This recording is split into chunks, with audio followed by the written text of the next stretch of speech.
Updates చూద్దాం. ఇవాళ YSRCP manifesto విడుదల కానుంది. వైఎస్ఆర్సీపీ అధినేత సీఎం వైఎస్ జగన్మోహన్ రెడ్డి మేనిఫెస్టోను విడుదల చేయనున్నారు.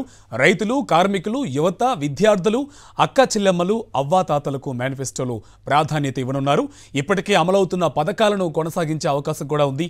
2019లో మేనిఫెస్టోలో ఇచ్చిన 99% హామీలను వైఎస్ఆర్సీపీ అమలు చేసింది. ఈసారి తీసుకువస్తున్న వైఎస్ఆర్సీపీ మేనిఫెస్టో కోసం రాష్ట్ర ప్రజలు ఆసక్తిగా ఎదురుచూస్తున్నారు.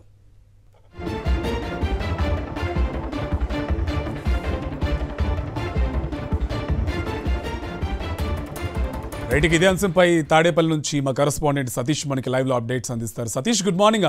మేనిఫెస్టో కోసం అన్ని వర్గాల ప్రజలు ఎదురు చూస్తున్నారు. ఏ అంశాలు యాడ్ అయ్యే అవకాశం ఉంది? కార్తిక్, ముఖ్యమంత్రి వైఎస్ జగన్మోహన్ రెడ్డి ఈరోజు వైఎస్ఆర్ కాంగ్రెస్ పార్టీ 2024 ఎన్నికలకు సంబంధించినటువంటి మేనిఫెస్టోను విడుదల చేయనున్నారు. మేనిఫెస్టో అమలులో ఒక క్రెడిబిలిటీ సాధించుకున్నటువంటి ముఖ్యమంత్రి వైఎస్ జగన్మోహన్ రెడ్డి మరొకసారి ఆచరణ సాధ్యమైనటువంటి హామీలతో మేనిఫెస్టోను రూపొందించి ఈరోజు విడుదల చేయనున్నారు. రేపటి నుండి ఆ ఎన్నికల ప్రచార సభలో పాల్గొంటున్నటువంటి తరుణంలో ఈరోజు మేనిఫెస్టోను రిలీజ్ చేసి రేపటి నుండి వాటిని ప్రజల్లోకి తీసుకెళ్లాలని ఒక పక్కా ప్రణాళికతో ఈరోజు విడుదల చేయబోదు. బాధ్యతతో కూడినటువంటి భవిష్యత్ ప్రణాళిక ఏ విధంగా ఉండబోతుంది అన్నది ఈరోజు ముఖ్యమంత్రి వైఎస్ జగన్మోహన్ రెడ్డి తన మేనిఫెస్టోలో పొందుపరచబోతా ఉన్నారు. ముఖ్యంగా గతంలో ఇచ్చినటువంటి మేనిఫెస్టో 2019 ఇచ్చినటువంటి మేనిఫెస్టోలో 99% హామీలు అమలు చేసినటువంటి ప్రభుత్వంగా రికార్డు నెలకొల్పడమే కాకుండా 87% కుటుంబాలకు, ఆంధ్రప్రదేశ్ రాష్ట్రంలో ఉన్నటువంటి 87% కుటుంబాలకు తన సంక్షేమ పథకాలను అందించినటువంటి ప్రభుత్వంగా రికార్డు నెలకొల్పడమే కాదు, గత 5 సంవత్సరాల పరిపాలనలో రైతులు కానీ, యువత కానీ, మహిళలు కానీ, అదేవిధంగా విద్యా వైద్య రంగాల్లో, వ్యవసాయ రంగాల్లో తీసుకొచ్చినటువంటి సంస్కరణలు కానీ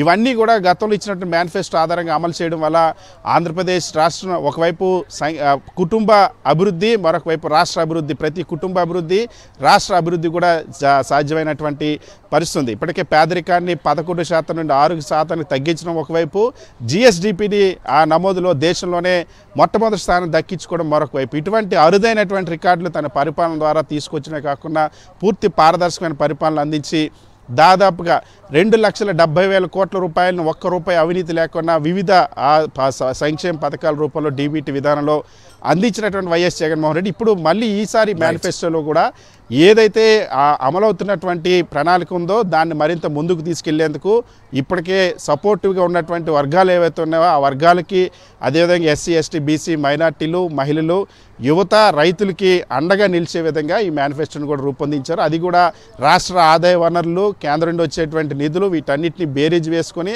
వాస్తవ రూపంలో ఏవైతే అమలు చేయగలుగుతాం వాటన్నిటిని మాత్రమే మేనిఫెస్టోగా రూపొందించి విడుదల చేయనున్నారు. ఈ రోజు ముఖ్యమంత్రి వైఎస్ జగన్మోహన్ రెడ్డి ఆ మేనిఫెస్టోను విడుదల చేయనున్నారు. Karthik, right, thank you Satish. మా నమ్మకం నువ్వే జగన్, మా నమ్మకం నువ్వే జగన్, మా నమ్మకం నువ్వే జగన్, నమ్మకం నువ్వే జగన్, నమ్మకం నిన్నే జగన్.